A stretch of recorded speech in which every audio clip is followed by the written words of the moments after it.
They say betrayal hurts the most, when it comes from the two people you trust more than anyone else. I learned that lesson, wearing a white wedding dress. Not after the ceremony, not during the vows, but exactly 47 minutes before I was supposed to marry the man I'd loved for 7 years. And what happened next?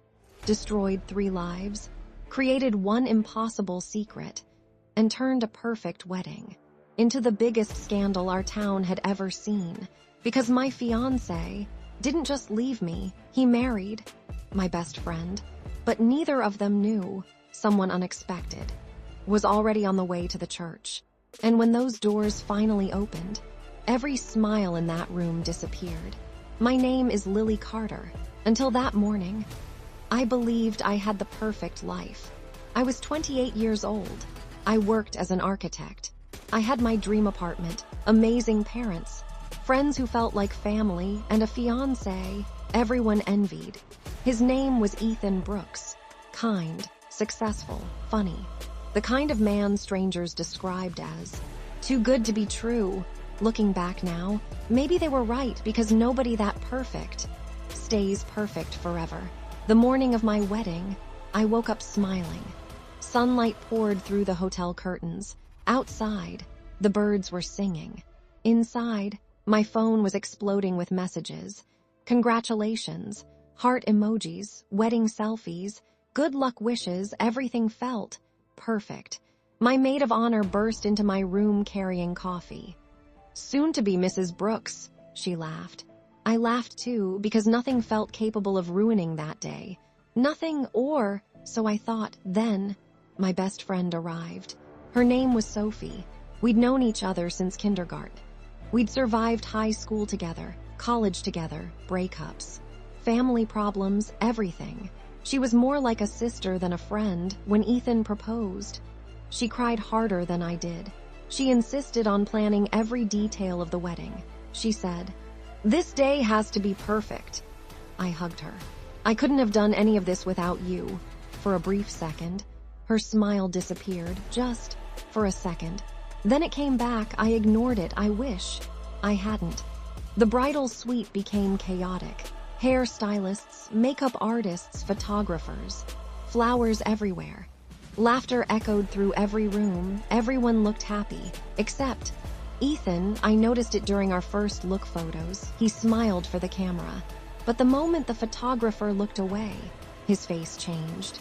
He looked worried, distracted, almost guilty. I walked toward him. "Are you okay?" He forced another smile. "Just nervous." I laughed. "So am I." He kissed my forehead, but something felt different. It wasn't the kiss, it was how quickly he pulled away. 30 minutes later, I received my first warning. It came from someone I didn't even know. An elderly woman arranging flowers quietly walked past me, then whispered, "Sweetheart, not everyone standing beside you is on your side." I turned immediately. "What?" But she kept walking, never looked back. I asked one of the decorators, "Who is that woman?" He frowned. "What woman?" The hallway was empty. I tried convincing myself I'd imagined it, wedding stress, nothing more. Then my phone vibrated. Unknown number. No name, no photo, just one message: "Don't marry him." My heart stopped. I stared at the screen. Then another message appeared. "He isn't waiting for you." I immediately called Ethan. No answer. Again, voicemail. Again, nothing. I found Sophie near the reception hall. She noticed my face immediately. "Lily, what's wrong?" I showed her the messages. She frowned. "Someone's trying to ruin your wedding." "You think?" She nodded. "Jealous people do horrible things." She hugged me tightly. "So don't let them win." Her voice sounded calm, too calm. Then something happened. I still replay in my head every night. As Sophie walked away, her phone slipped from her hand. It hit the floor. The screen lit up. For less than 2 seconds, I saw a notification. "Ethan," before I could read anything else. She grabbed the phone too quickly. She smiled awkwardly. "Oh, he's probably asking about the surprise dance." I forced a smile. "Right." But my stomach had already begun to twist. Minutes later, The wedding coordinator rushed inside. "Lily, it's almost time." Everyone cheered, my mother cried, Dad adjusted his tie. The musicians started warming up. Everything was ready, except the groom. "Ethan isn't in his room." Silence. "What? We can't find him." Every person inside the suite froze. The coordinator forced a smile. "I'm sure he's just outside." 5 minutes passed, then 10. Still, no Ethan. Guests had already taken their seats. The church bells began ringing. The priest checked his watch. Whispers spread through the audience. My father looked at me. Concern filled his eyes. I smiled anyway. "He'll come." He had to, right? Then one of Ethan's groomsmen came running toward us. His face was pale. "Lily, I think you need to see this." He held out his phone. My hands trembled as I took it. On the screen was a security camera image. Timestamp 23 minutes earlier. It showed Ethan. Leaving the church, holding someone's hand, I leaned closer. No, it couldn't be. The woman walking beside him was wearing the exact same bridesmaid dress as my best friend. Emily barely remembered driving home. Her hands were still shaking.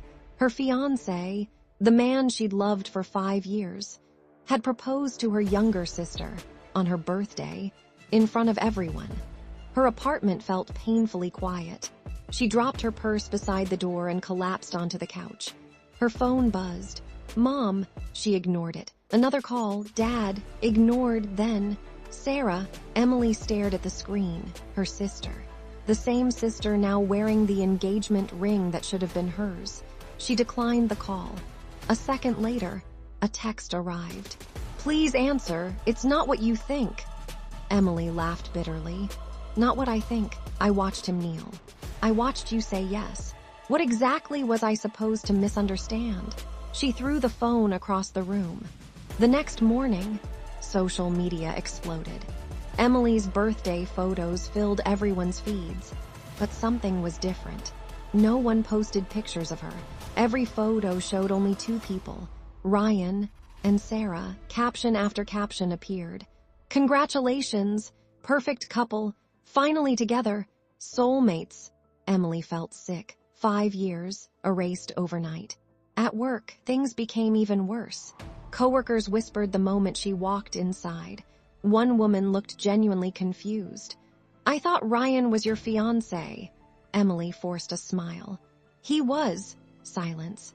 Another coworker asked carefully, "So, he's marrying your sister now?" Emily nodded once, then walked straight into the restroom before anyone could see her crying. She locked herself inside a stall, covered her mouth, and finally broke. Meanwhile, across town, Ryan looked happier than ever. He and Sarah were shopping for wedding venues. Sarah smiled while trying on expensive engagement dresses. Ryan wrapped an arm around her waist. "You deserve the best." Sarah laughed. "So do you." Neither of them noticed. Someone was watching from inside the jewelry store, an older woman, quiet, observant. She took one picture with her phone, then left. That evening, Emily received another unexpected visitor. Knock. Knock, knock. She almost didn't answer when she opened the door. She froze, Ryan holding flowers. Emily stared at him. "What do you want?" He sighed dramatically. "I wanted us to talk." She laughed. "Talk? You proposed to my sister. In front of everyone. At my birthday. And now you want to talk." Ryan looked annoyed instead of guilty. "Emily, you're making this harder than it needs to be." Her eyes widened. "I'm making it harder." He nodded. "I never wanted to hurt you. But people change." Emily couldn't believe what she was hearing. "So 5 years meant nothing?" Ryan looked away. "I realized. Sarah understands me better." Emily stood silently, waiting, hoping, just once, he'd apologize instead. He said something even worse. "You'll find someone else." Emily slowly took the flowers from his hand. Ryan smiled. Thinking she'd forgiven him, instead, she dropped them straight into the trash, then quietly said, "Leave." His smile disappeared. "You don't mean that." Emily looked directly into his eyes. For the first time in 5 years. I absolutely do. She closed the door, locked it, and slid to the floor crying. 3 days later, her mother invited her to dinner. Emily almost refused, but her father insisted. Please, just one dinner. When she arrived, everything felt strangely normal. The table was set, her favorite food. Soft music played in the background. Then the front door opened. Ryan walked in, holding Sarah's hand. Emily immediately stood. You invited him? Her mother avoided eye contact. We're trying to keep peace in the family. Emily looked at her father. You agreed to this. He looked ashamed. I didn't know they'd bring Ryan. Sarah smiled nervously. Can we please act like adults? Emily laughed. Adults? You stole my fiancé, Ryan interrupted. I wasn't stolen. I made my own choice. Emily nodded slowly. You're right, you did. And now I'll make mine. She grabbed her coat. Before leaving, she looked at both of them. I hope one day you love each other, half as much as you loved hurting me. She walked out. The silence she left behind was louder than any argument. Later that night, Emily sat alone at a quiet cafe. Rain tapped softly against the windows. She wasn't drinking coffee anymore. It had gone cold an hour ago. She just couldn't stop replaying everything. Then, someone gently placed a cup of fresh coffee in front of her. I thought you could use a warm one. Emily looked up. A stranger, tall, well-dressed, kind eyes, probably in his early 30s. I think you've mistaken me for someone else. He smiled. No, I've been trying to introduce myself for almost 20 minutes. Emily frowned. What? You looked like someone carrying the weight of the world. She almost smiled. Almost, I'm David. He extended his hand. Emily hesitated, then shook it. I'm Emily. David sat across from her. I won't ask why you're sad, but whoever made you cry. He glanced toward the untouched coffee. Doesn't deserve another minute of your tears. Emily looked away. She wasn't ready to trust anyone, not yet, but for the first time in days, she felt something unfamiliar. Peace. She had no idea. The man sitting across from her was about to change everything. David never asked what had happened. He never asked why my eyes were swollen or why I kept staring into my untouched coffee. Instead, he simply smiled. You don't have to tell me anything. Some stories need time before they're ready to be spoken. For some reason, that made me feel safe. Safer than I had felt in weeks. Over the next month, we kept running into each other. Sometimes at the cafe, sometimes near my office, sometimes at the bookstore across the street. It almost felt like coincidence. Until one afternoon, I laughed. I think you're following me, David grinned. I was wondering how long it would take you to notice. I raised an eyebrow. So you admit it. I admit. My favorite coffee shop suddenly became yours. For the first time since my world collapsed, I laughed without forcing it. Meanwhile, Ryan and Sarah's wedding planning was moving fast. Too fast. The wedding was only 8 weeks away. Every day. Sarah posted pictures online, wedding dress shopping, cake tasting, luxury venues, perfect smiles, perfect captions. But behind those photos, things weren't perfect anymore. Ryan had become distant. He spent hours on his phone, sometimes leaving the room to answer calls. Sarah noticed. You've been acting strange. Ryan barely looked up. Work. You're always saying work. Because it's true. She wanted to believe him. She really did, back at work. My promotion finally became official. After leading one of the company's biggest projects, I was offered a senior position. Double the salary, a corner office. My parents were proud. Dad hugged me. I always knew you'd rise again. Mom forced a smile. I'm happy for you. But something about her voice felt empty, almost guilty, a week later. David invited me to dinner. Nothing expensive, just a quiet rooftop restaurant overlooking the city. As we talked, I realized something. He never checked his phone, never interrupted me, never made everything about himself. He actually listened. Then, he asked a strange question. If you could erase one day from your life, would you? I thought about Ryan, about Sarah, about my birthday, then slowly shook my head. No, why not? Because that day destroyed the wrong version of me, David smiled. I was hoping you'd say that. Just then, a woman rushed toward our table. She looked terrified. Mr. Morgan, I'm so sorry to interrupt. The board meeting starts in 20 minutes. I frowned. Mr. Morgan, David sighed. I'll be there. The woman hurried away. I looked at him. You never told me your last name. He smiled awkwardly. I was hoping you'd like me before knowing it. What does that mean? He took a deep breath. My full name is David Morgan. The Morgan family, he nodded, as in Morgan International, one of the largest companies in the country. I stared at him. You're serious, he laughed. I tried telling you. You never asked.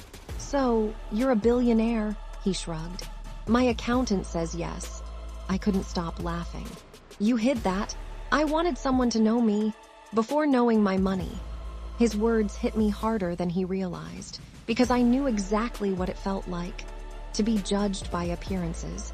Across town, Sarah had made a discovery. Ryan left his laptop open. She wasn't trying to snoop. She was looking for wedding guest emails. Instead, she found dozens of messages, not from clients, from another woman. The last one read, I can't wait until your wedding is over. Sarah felt her stomach drop, then another message. She still has no idea about us. Her hands began shaking. No, she whispered. This can't be happening. At that exact moment, Ryan walked into the room. He saw the laptop. He saw Sarah's face, and he knew everything had changed. Sarah slowly looked up, her voice barely above a whisper. Who? Is Olivia? Sarah couldn't breathe. She stared at Ryan, then back at the laptop. Answer me. Who is Olivia? Ryan closed the screen. It's not what you think. Sarah laughed, a broken, hopeless laugh. Really? Because that's exactly what you said about Emma. Ryan remained silent. Silence was answer enough. Sarah slowly stepped backward. You cheated on Emma, and now you're cheating on me. Ryan rubbed his forehead. You don't understand. No, I understand perfectly. You don't love anyone. You only love attention. Ryan reached for her arm. She pulled away. Don't touch me. For the first time, Ryan looked scared. Not because he lost Sarah, because he realized history was repeating itself. The next morning, Sarah showed up at my office. She looked exhausted. Mascara smeared, hair untidy. She wasn't the confident woman who stole my fiancé. She looked broken. The receptionist called me. Emma, there's someone here asking for you. I walked into the lobby. The moment Sarah saw me, she burst into tears. I'm sorry. I froze. People around us stopped walking. Sarah fell to her knees. I'm so sorry. I destroyed everything.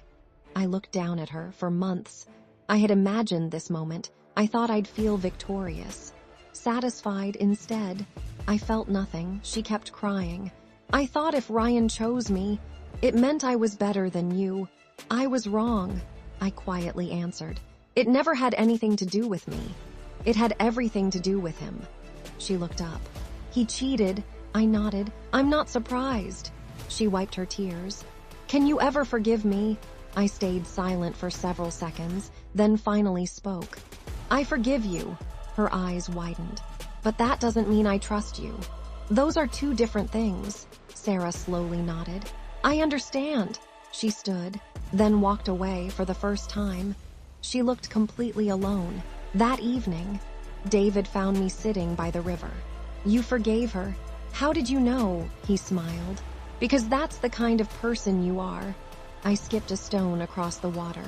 I almost hate that. He laughed softly. No, you hate that they don't deserve it. I looked at him. Maybe. He reached into his pocket. Not a ring, just 2 tickets. What are these? A weekend trip. No business meetings. No phones, no past. Just us. I smiled. It sounds perfect. Meanwhile, Ryan's life continued falling apart. Sarah canceled the wedding. The venue refused to refund most of the deposit. His affair with Olivia ended almost immediately after she learned he was no longer getting married. His company discovered he'd been using business funds for personal expenses. He was suspended, then fired, one terrible decision after another, until everything he'd built collapsed one rainy afternoon. He stood outside my office building, waiting. When I finally walked out, he stepped in front of me. "Emma!" I stopped. He looked nothing like the confident man who had humiliated me. His expensive suits were gone. Dark circles covered his eyes. "I made the biggest mistake of my life," I calmly replied. "I know. I want another chance. There isn't one. I still love you." I looked directly into his eyes. "No, you love the person who stopped loving you." He lowered his head. "I deserve that." Then he noticed David walking toward me. Ryan frowned. "Who's he?" David smiled politely. "My name is David." Ryan offered a handshake. David shook it. Ryan had no idea who he was. Then a black luxury car pulled up. The driver stepped out. "Good evening, Mr. Morgan." Ryan's expression changed. "Mr. Morgan," David nodded. Ryan's eyes widened. "Morgan International." David simply smiled. "I don't usually introduce myself that way." Ryan slowly looked back at me. Realization hit him like a truck. He hadn't just lost the woman who truly loved him. He had watched her find a man who valued her in every way he never did. As David opened the car door for me, Ryan whispered one sentence, one he would regret for the rest of his life. "I chose the wrong sister." Ryan's words echoed in the parking lot. "I chose the wrong sister." For a moment, I almost felt sorry for him, almost. Then David gently placed his hand on my back. "Ready?" I smiled. "More than ever." We drove away without looking back. In the rearview mirror, Ryan became smaller and smaller, until he disappeared completely. Just like the life I'd finally left behind. 6 months later, my life looked nothing like it had before. I loved my work. I had real friends. Peace had replaced anxiety. And every morning, I woke up without wondering whether I was enough, because I finally knew I always had been. One Saturday afternoon, David invited me to his family's estate. It wasn't just a mansion. It looked like something from a movie. Gardens stretched for acres. A private lake reflected the afternoon sun. Staff members greeted us warmly. I whispered, "I don't belong here." David stopped walking. He turned toward me. "No, you belong wherever you're respected." Those words meant more than he realized. Inside the house, his grandmother smiled the moment she saw me. "So, you're Emma." I nodded nervously. She hugged me before I could say anything. "I've heard wonderful things," David laughed. "I've only mentioned her about 1,000 times." Everyone laughed. For the first time, meeting someone's family didn't feel like an interview. It felt like coming home. After dinner, David asked me to take a walk with him. We followed a quiet path beside the lake. The sun slowly disappeared behind the trees. Everything felt peaceful. Then, he suddenly stopped walking. I looked at him. "What is it?" Instead of answering, he reached into his pocket. This time, it wasn't tickets, it wasn't a joke. It was a small velvet box. My heart skipped. David slowly knelt on one knee. "Emma, the first day I met you, I saw someone trying to smile while carrying more pain than anyone should. I didn't fall in love with you because of what happened to you. I fell in love with how you chose kindness instead of bitterness." He opened the box. Inside was a simple diamond ring. Not oversized, not flashy, beautiful, just like the moment. "Will you marry me?" Tears blurred my vision. For a second, I couldn't speak. Finally, I smiled through tears. "Yes, yes, 1,000 times yes." He slipped the ring onto my finger as we hugged. His family applauded from the porch. Apparently, they had been secretly watching the whole time. A year later, our wedding day arrived. As I stood at the end of the aisle, I remembered another wedding. The one that never happened. The one I once believed had destroyed my future. Now I realized it had actually saved it. Dad walked beside me. He He squeezed my hand. I'm proud of you, so proud. I almost lost hope, he smiled. Sometimes, the wrong people leave, so the right people can find you. I kissed his cheek. I know. The ceremony was beautiful, simple, elegant, filled with people who truly cared about us. No fake smiles, no jealousy, no betrayal, only love. After we exchanged our vows, everyone stood and applauded. I looked at David. He whispered, I've never been happier. I smiled. Neither have I. A few weeks later, I received one final letter, no return address. I opened it.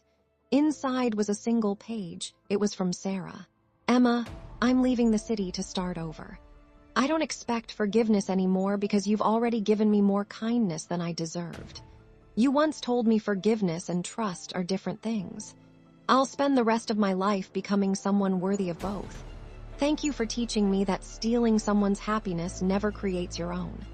There was no signature. She didn't need one. I quietly folded the letter and placed it inside a drawer. Some chapters don't need replies, only endings. 2 years later, David and I walked through a small park with our little daughter between us. She laughed as she chased butterflies across the grass. David looked at me and smiled. Do you ever think about Ryan anymore? I watched our daughter laughing in the sunshine. Then I shook my head. No, why? Because one decision changed everything. If he hadn't chosen my sister, I would have never found the life I was truly meant to live. Sometimes, the greatest heartbreak isn't the end of your story. It's the beginning of the one you were always meant to live. And that's the funny thing about betrayal. The people who think they've won often lose everything, while the person they tried to destroy ends up finding a happiness they could never imagine.